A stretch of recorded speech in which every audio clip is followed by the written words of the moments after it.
What's up, folks? Casual Dad here, and tonight we have a very exciting announcement. We have a new trait. They just added the new trait Anti-Infantry, and this is the first new trait we've seen in quite a while. I believe the latest one was Psionic Blast, and that one's been around forever. um, and this has the potential to be the biggest shakeup to the game since they added the secondary traits, which was pretty dramatic. And this actually does dramatically impact that too. So we're going to go ahead and run through this real quick. Anti-infantry, in short, is exactly like Big Game Hunter, except it only impacts cards with the infantry keyword, which are largely going to be probably cheaper cards with usually lower hit points, but maybe not. This could impact some cards that are much higher hit points. And then the damage buff is exactly the same as Big Game Hunter, where it goes by rank 1 through 4, 30 at rank 1, 45% at rank 2, 60% at rank 3, 75% at rank 4. So a card at rank 4 anti-infantry is going to be extremely scary to any card with the infantry keyword. So we'll need to look around and see which cards have the infantry keyword a bit to fully understand this. But you can kind of guess what they're going to be. And one of the big things the developers mentioned in this is that this is a pretty common trait in the actual tabletop game, and they want to make sure there's parity with that and make sure these cards operate the way their models do on the table, which is cool. So over 350 cards currently have the infantry keyword. Yikes. Okay. Half of the existing card pool. So right there, you could say that this is already going to be more powerful than Big Game Hunter. And one of the things for me that came out is you have a lot of cards that are easily bogged down. Like they're big, scary cards, but if you drop an endless card in front of them, it takes forever for them to slog through it. So that's definitely a thing. That said, it also makes them more vulnerable to bigger targets. So you have an incentive to put a 40 or more cost card across the board from them. Now, this is tied to the keyword. That's one thing I really want to hit on. The infantry keyword. We may have some 40 plus cost cards that are also infantry. So that's something I want to watch out for. There are a couple I have in mind that I want to double check. So this is going to be exciting. Anyway, so it's carrying over the Big Game Hunter traits. Why this trait? Because tabletop. Trying to capture the feeling with barrage poison. Blah, blah, blah. I really appreciate this because it adds the extra variety to the game, especially since the addition of secondary traits. They effectively doubled the amount of times you run into certain traits, so it made several traits so common that they're just kind of everywhere, right? So they're less impactful. There's less incentive to take cards that have these traits because you already have cards that have that and something else. So this is going to mix that up quite a bit and could really help out some cards that underperform and also kind of sneaky nerf some cards that overperform. So we'll see here. They actually have a list of the cards, so let's run through this. So right off the bat, I'm really excited to see the Shadow Seer get this trait because it's generally not a very powerful card. You bring it because it has psychic attack and has shields. Cool, okay. Getting this damage buff against a big number of cards in the game is really going to help that card perform. That said, the Shadow Seer's attacks are fairly low, and since the buff is percentage based, it's nice, but it's not going to necessarily tip it one way or the other. Still, I'm excited to see that one. I'm actually a little bit sadder about Lilith's option, although it's absolutely thematic. That's a case where the outflank was only rank 2 because she's epic. No, that's her primary trait. Wow, okay, so that would be up to rank 4.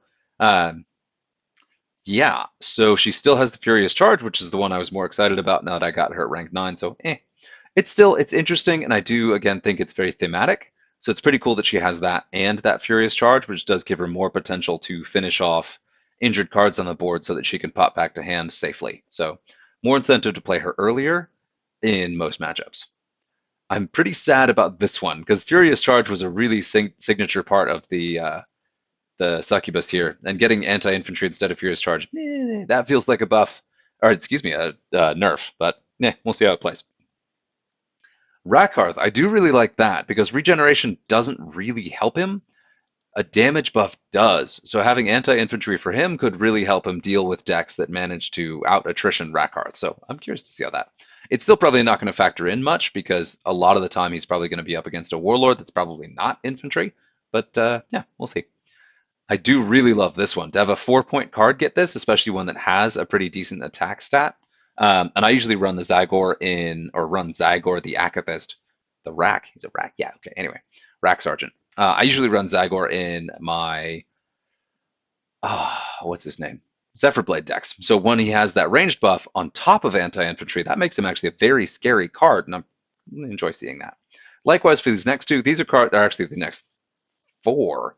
These are all cards that you do see, less so this last guy because he's brand new, but the Hellion, the Jet Fighter, and the Skyrunner, you do see you do see all those from time to time, but they're usually fairly underwhelming, exception maybe being the Sky Knife, but seeing them get this could be really interesting. It'll help the Sky Knife have some more impact against most enemies. It will give you a reason to actually run the Sky Runner outside of pure Psychic. And I do think that Scout was really good for the Hellion, but I'm curious to see how this performs. And that's one where it feels very thematic, not necessarily about buffing or nerfing him. Likewise, the Cabalite Heavy Gunner, this also feels a lot more like it's thematic.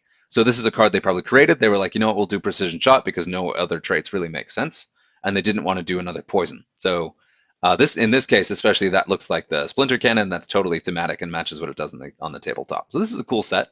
Good start. There's a lot of this, so brace yourself. I never bring this thing. I just don't. The Rust Stalker is just never worth it. So I think this is going to see him more play, maybe. We'll see. This one jumped out at me right away. So this guy had Big Game Hunter, and the key thing I wanted to highlight there is he's also got Psionic Blast. So Psionic Blast, if any of the target is hit, if any of the target hit in that blast, so any of the three cards deployed against you, has the trait to trigger the damage buff. So before it was Big Game Hunter, it will trigger against every single target, which was really so. If you had a 40-point card on the table and you had him even off lane from it, it meant that all of your other cards were taking more damage.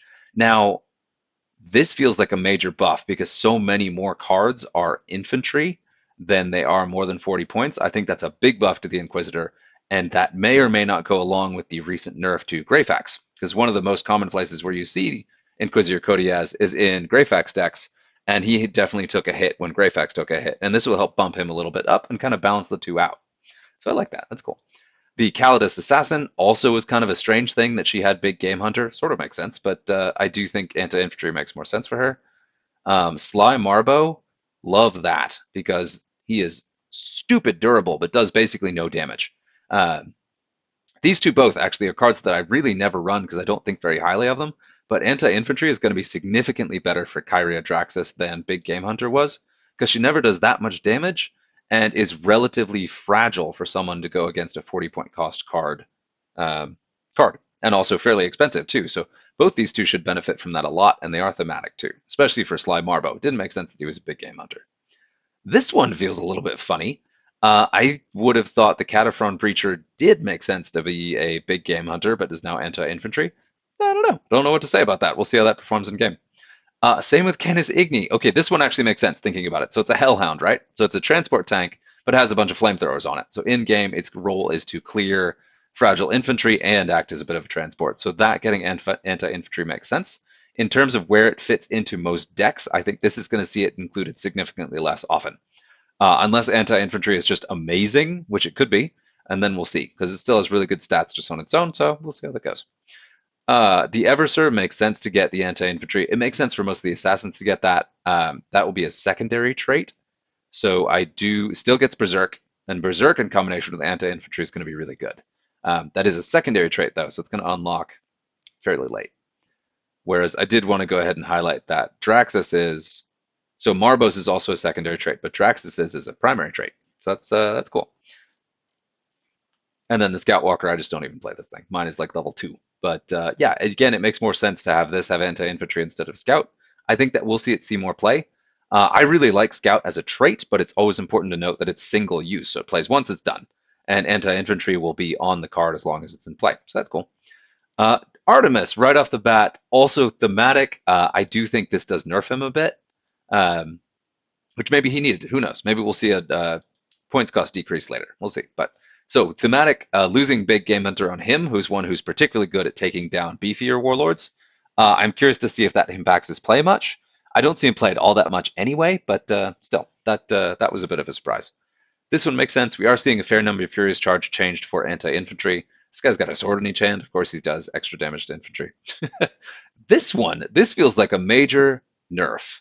So Castellan Crow is really, really strong because of that Psychic Link and that Inspiring Presence. So I believe that'll be a secondary trait here because his base trait is Inspiring Presence. I think anti-infantry is good in him. I was a little surprised by that one. But yeah, I don't know. Maybe it makes sense lore-wise because he actually was, he was He's the one who was sort of lost in the warp for a long time, right? So he fought solo and doesn't necessarily make sense to have Psychic Link. This one is a sneaky buff, or a sneaky, huge nerf, actually. Helbrecht. Losing Furious Charge. So Helbrecht usually hits the table with his Inspiring Presence, plus he's buffed by whatever cards are on the table that have Mark of the Exemplar. Furious Charge, boom, can generate another Mark of the Exemplar and then also finish off an offlane target. He is incredibly powerful Furious Charge. Anti-Infantry is still very good for him, but that is a nerf. That's a pretty significant nerf to Helbrecht. I appreciate seeing that. Wanted to go ahead and shout it out.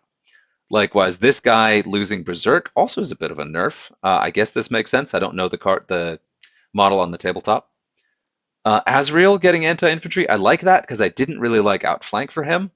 But yeah, he's legendary, so it is. Ooh, no, I knew it was going to come up. I was thinking about this guy in the max level campaigns. This is Severus Agaman used to have precision shot and furious charge, so he would shoot and attack in melee when he hit the table. One of the things about that is that allowed him to have kind of middling stats or decent stats in both ranged and melee, so that his furious charge would hit as if he had one of them really, really high, but instead he had both like in the 30s and 50s instead of like 100. Um, yeah, this is a funny one because Shinto, being the kind of like main YouTuber in Warhammer Combat Cards, talked about him being a terrible card on drop, and I love this card. And I used him actually multiple times in the latest PvP arena because he can clear 2 shields in a turn, or 3 actually, if you play him on your turn. He can clear 2 5 health Akaran cards in a turn. He's a really cool utility piece, and because he does both Precision Shot and Furious Charge, he did a lot of damage. Now, losing anti-infantry, or losing precision shot, excuse me, means he's going to have more impactful damage against infantry only. So I lose a lot of the double attack utility that I really liked about him, but that may make more sense in the role as the card was designed. I don't know. So I like him a lot less now. Stock's down. But hey, we'll see. Hope tomorrow, never used him anyway, but again, any exchange from outflank to anti-infantry, generally I like that. Scout, I'm a little bit less on, but outflank, yeah. This was a weird one because this card stands out as one that seemed really strong with Big Game Hunter. So this feels like an intentional nerf. Likewise, the Barrage on Rodica's Grit. They were both very, very strong, kind of surprisingly strong cards that sort of popped out in the mid-range. They're still good, but losing Barrage, losing Big Game Hunter is going to hurt where I use them most personally. Chaos, I love this. Saurian Loke's kind of a weird one. I only ever took him because he had Psychic Link, and I had other Psychers with Psychic Link, so that's interesting. Likewise, Zarak the Wicked is also one I took specifically for his trait, so that these two both gained anti-infantry is an interesting one. They also both have attacks in every single attack type, so that will buff all of them instead of just their Psychic, which is cool. I like to see that because that'll make them more flexible, and maybe they'll see more play. We'll see. This one I don't like at all. Zark is an insanely strong piece with fear. My only real complaint about him was he directly competed with the oh shoot, what's his name? The other 40-point fear melee chaos card. So they're always sort of jockeying for each other. So this guy getting anti-infantry instead, I'm less sure that he's worth it. I don't know if he was overpowered in Glogothrok stacks at high level. I don't know, but this is going to completely change how I play him, and I'm less sure that he is worth the points now, but it's important to note he still has a really high melee stat, still has Psychic and melee, and then also because so many cards are switching to anti-infantry, that actually makes him less vulnerable because he doesn't have the infantry keyword, I'm pretty sure, and also he's less likely to hit Big Game Hunter because Big Game Hunter is now much less common, so that's interesting. I also don't love this either, that the Droning Horror, the Bloat Drone, is losing poison. That said, it's a big shooting piece that hits really hard in range damage. You sort of bring it to get kills with range damage. It doesn't really make sense to have it be a poison piece because you don't really drop it to poison something and then die. You drop it to be an actual impactful combat piece on the board. So I actually like that change, but I will miss poison on it. Likewise, this next one, actually both of these next two, yeah, these were kind of weird ones. I really appreciated their poison ability before, but this is an interesting switch. So what we're seeing here is this guy's changed all the way around. So the Death Guard Lord of Virence is getting both anti-infantry and poison, which is going to make him a very, very aggressive piece against infantry. But anti-infantry will be his primary stat, regeneration will be his, or poison will be his secondary. So he's going to max out at rank 2 of poison now, which is a bit of a bummer. But yeah, you know what? We'll try it. I still love the card. He's probably going to be really strong still. So yeah. Losing regen is a bummer there too. And Fabius Bile losing poison. I usually bring him for he has really solid attack stats, but I usually take him for the Medicae. Um, so getting anti-infantry there is jury's out. I'll have to see how the trait performs to really judge on that one. Ooh, Thugruck losing the shield. Oh my. Now I do really like that because the only reason people ever took Thugruck was to clog up a lane, and it is would be kind of nice to see him get a different role. So the anti-infantry is definitely going to change that and make him very different. Haka Buzzkill losing taunt. Ooh, I mean these make a lot of sense for what these models are in the game, but that takes out two really strong orc utility pieces, just completely removes them. Mad Doc Rotznik, he's epic, and regeneration was a secondary trait. He topped out at rank 2. I like that because I like the Mad Doc. Love the hit points, love the Medicae. He's got a good melee stat, but he never did quite enough damage to really justify his increased cost. This will help with that a lot, and also is makes more sense than regen. Regen didn't really make sense on him, so I like that one. I don't have this guy, so it was an interesting one. He scared the heck out of me with Deathblow, but I'm curious to see where anti-infantry goes on that. Now we're going to get to the real bummers. These two were kind of bummers too. Losing Haka's taunt, that hurts. Um, but these guys, this one has changed around a bunch of times. It is kind of funny that you are seeing a lot of poison cards get switched to anti-infantry, where the card is still poison based, but it's more specifically against infantry, which may be more to do with the poison trait than it is about the card. But we're seeing these still kind of in that role, where this thing's job is to remove um, kind of weaker sort of foot soldiers, but it does make them less effective against shields. So a lot of this change does buff shields, which is something I'm a little concerned about. But we'll see how it goes. This one is so like I've never really found a good place for the Venomthrope in my decks, so I'm curious to see if this will change that. It does already have a high melee stat, which will benefit a lot from a percent increase. So yeah, we'll see about that. Likewise, this is one of the first ones I thought about when I thought about a card that's very expensive and gets bogged down by cheaper cards. This, I will miss Deathblow, but the Moloch getting anti-infantry will really help it do what it needs to do, clearing out chaff cards. So you can't just gum it down. So it makes it a lot more threatening. You can't gum it down with smaller endless cards. And there's a lot of stuff that it will now chew through very quickly, which is a big buff to the Parasite of Mortrex. So I really enjoy that. This one kind of makes sense, but was a surprise. I just talked about, and this actually isn't even, not even all the factions. So we'll go through that in a second. This guy gets completely changed. So he loses poison, the primary trait for anti-infantry, and switches precision shot for poison. So poison is still there, but instead of maxing out at trait level 4, it now maxes out at trait level 2, just like the Lord of Contagion, but and then gets anti-infantry. So it doesn't have the on-drop ability and now relies on being on the board a little bit longer. Doesn't have the same poison impact. One thing I really liked about the card was that he did have that precision shot and poison combo, so you could poison a card on the drop, which was great. And I literally just unlocked his secondary trait, so it's, oh well. But yeah, so that means the one I have has a high level anti-infantry, so I'll try it out and we'll see how it goes. I haven't been using him as much because he is extremely fragile for the cost, and this really does nothing to help with that, except potentially make him chew through weaker cards more quickly, which will help keep him alive on the table longer. So we'll see how it goes. Similar, the Toxicrene is one very much like the Venomthrope that I just never used. I've recently been running it in my Parasite deck because of that Deathblow. The anti-infantry may be better because it helps offset the damage reduction from initially infecting a card. So that one also feels like a buff to the Parasite, and we'll see how that plays. Now, one thing I wanted to highlight. So we looked at Tyranids, Orcs, Chaos, Space Marines, and Servants, and Eldari. So Votann don't get any of these so far. Necrons don't get any of these. Let's see what other drones are missing. I know there's a couple other factions that I'm not remembering right now, but so there are some factions that won't get this trait at all yet, which is interesting. And I expect that will change down the road. They're kind of releasing these out, and then they'll try the other ones later. Maybe there are no cards in in those factions that have the keyword anti-infantry in the board game, and so they didn't get the trait in Warhammer Combat Cards. But we'll see. So, pretty excited about this. This officially rolls out. Let me check the date on this.